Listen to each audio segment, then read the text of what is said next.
Our next fic is a short rosemary piece by our Classpectanon, who is also in our server, I believe. Yes, they are also in our server. They write a bunch of very interesting fic. They've written some very unique fic using CSS to great effect. They have a very interesting Rose puzzle box fic that uses CSS in a really cool way. This, however, is more straightforward. It is just a they've been writing a fic a day, I believe, for January. This is number 3 out of 365. Just little short drambles. This has a narrator, a Rose, and a Kanaya. By contractual obligation, I am legally required and obligated to voice Kanaya. I haven't narrated yet. You're welcome to You should narrate. narrate. Narrating's fun. I like it. Anna, would you like to do Rose? I would love to do Rose. Excellent. All right. And this is tags are general, Rose and Kanaya, Rose and Kanaya. Additional tags, cat, kitty, freeform, and interdimensional demon. Summary, look at it. It's adorable, Kanaya, Rose said, gesturing at the writhing shape sitting in a small basket on their doorstep as it made noises that sounded like some straining shapeshifter attempting to imitate the most cute mewlings of a kitty cat it could manage. If it sounded like that, it was likely because it was exactly that. In fact, but Kanaya was having none of it.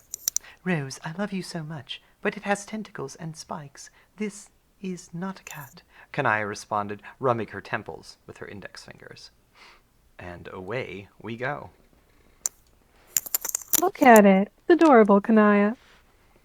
Rose said, gesturing to the writhing shape sitting in a small basket on their doorstep, as it made noises that sound like some straining shapeshifter attempting to imitate the most cute mewlings of a kitty cat it could manage. If it sounded like that, it was likely because it was exactly that. In fact, but Kanaya was having none of it. Rose, I love you so much, but it has tentacles and spikes. This is not a cat, Kanaya responded, rubbing her temples with her index fingers. I beg to differ. It has all the essential components of a cat. Sure, it may not possess fur, but neither do sphinxes. And perhaps it does have rending talons, but what cat without a long period of going without nail trimming doesn't?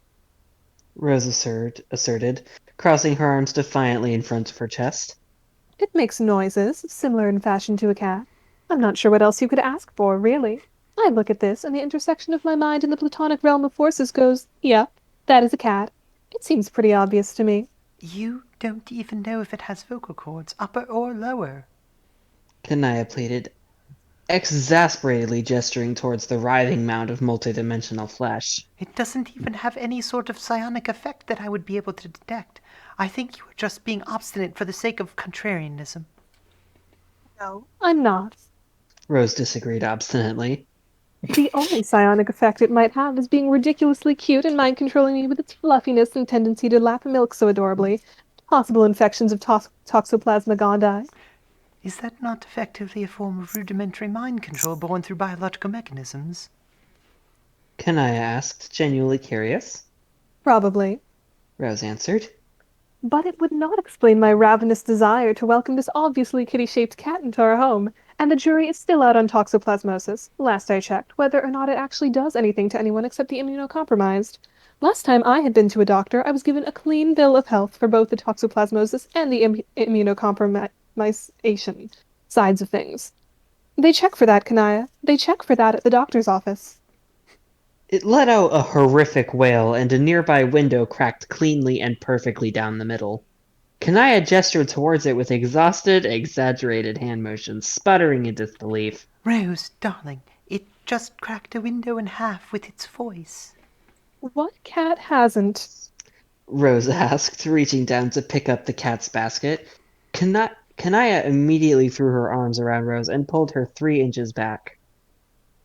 Oh, all right. I suppose that's probably for the best considering the volume of spines and venomous quills I see on it now. Yes, venomous quills. What cat has venomous quills? Kanaya squealed. Well, this one does, evidently. Rose replied, her effect far too flat for it to be determined if she was joking or not. Kanaya squeezed Rose tighter and she let out a puff of air. I suppose we will have to wait until it calms down, and then we can take it inside. It seems a mite antsy, so it will probably rip up all my nice upholstery, and as much as I don't want to sound like my mother, that is some very nice upholstery that would be getting ripped up. And I would have to spend all week patching it up. Kanaya chimed in. Rose rubbed her chin thoughtfully. Do you think Jane would like it? Rose asked. Oh, yes, absolutely. Let's send it to her instead. Kanaya responded, nodding vigorously in assent. Good idea. That was sweet. That was I liked Cute. it. That was fun. It's nice to know That's GCAT is so changing good up his writing. strategies.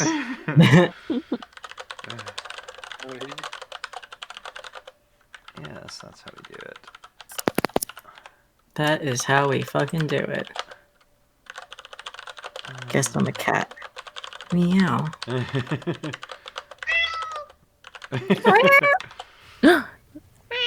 Oh, I thought that was an actual cat. No, so I was made like, that "Ooh, noise. kitty." I made that noise with my mouth.